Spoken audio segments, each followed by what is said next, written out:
Number one, put God first. Put God first in everything you do.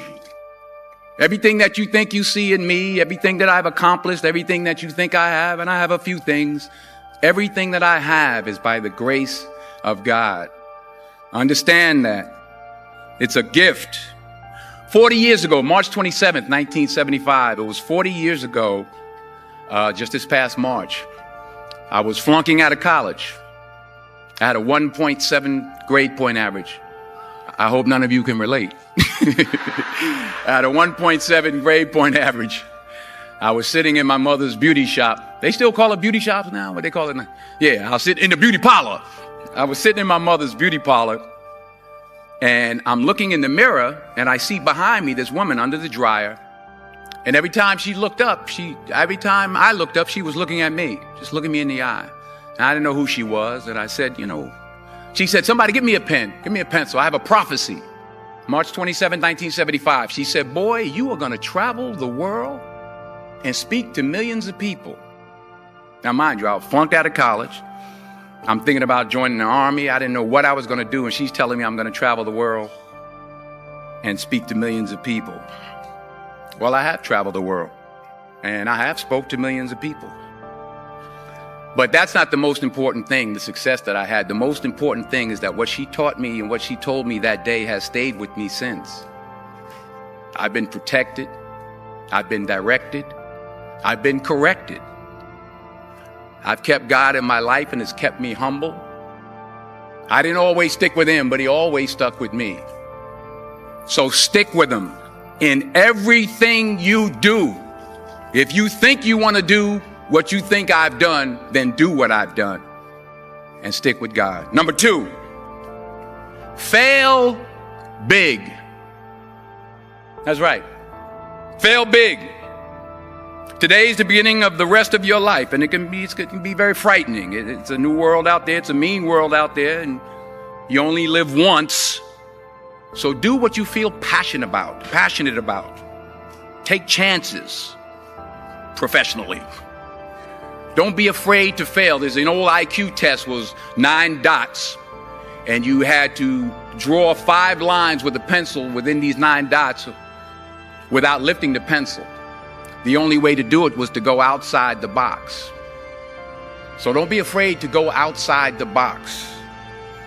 Don't be afraid to think outside the box. Don't be afraid to fail big, to dream big. But remember, dreams without goals are just dreams, and they ultimately fuel disappointment.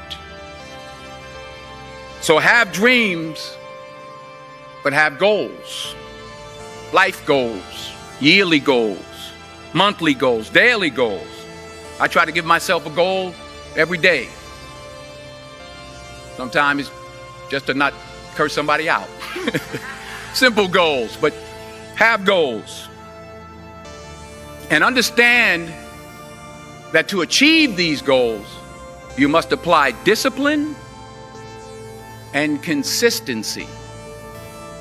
In order to achieve your goals, you must apply discipline, which you have already done, and consistency every day, not just on Tuesday and miss a few days. You have to work at it every day. You have to plan every day. You've heard the saying, we don't plan to fail, we fail to plan. Hard work works. Working really hard is what successful people do. And in this text, tweet, twerk world that you've grown up in, remember, just because you're doing a lot more doesn't mean you're getting a lot more done.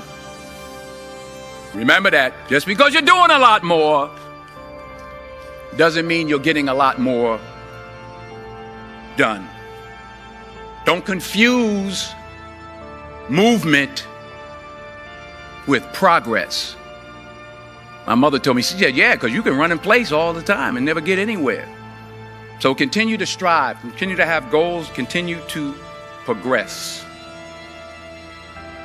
Number 3, you'll never see a U-Haul behind a hearse. I'll say it again.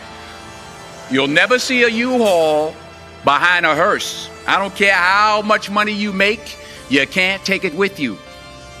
And it's not how much you have. It's what you do with what you have. We all have different talents. Some of you will be doctors, some lawyers, some scientists, some educators, some nurses, some teachers. Yeah, okay. Some preachers. The most selfish thing you can do in this world is help someone else. Why is it selfish? Because the gratification, the goodness that comes to you, the good feeling that I get from helping others, nothing's better than that. Not jewelry, not big house I have, not the cars, but it's the joy. That's where the joy is in helping others. That's where the success is. Finally, I pray that you put your slippers way under the bed tonight, so that when you wake up in the morning, you have to get on your knees to reach them. And while you're down there, say thank you for grace. Thank you for mercy. Thank you for understanding. Thank you for wisdom. Thank you for parents. Thank you for love. Thank you for kindness. Thank you for humility. Thank you for peace. Thank you for prosperity. Say thank you in advance for what's already yours. It's how I live my life. That's why I am, one of the reasons why I am today. Say thank you in advance for what is already yours. True desire in the heart for anything good is God's proof to you, sent beforehand to indicate that it's yours already. I'll say it again. True desire in the heart, that itch that you have, whatever it is you want to do, that thing that you want to do to help others and to grow and to make money, that desire, that itch, that's God's proof to you, sent beforehand already to indicate that it's yours. And anything you want good, you can have. So claim it. Work hard to get it. When you get it, reach back. Pull someone else up. Each one, teach one. Don't just aspire to make a living. Aspire to make a difference.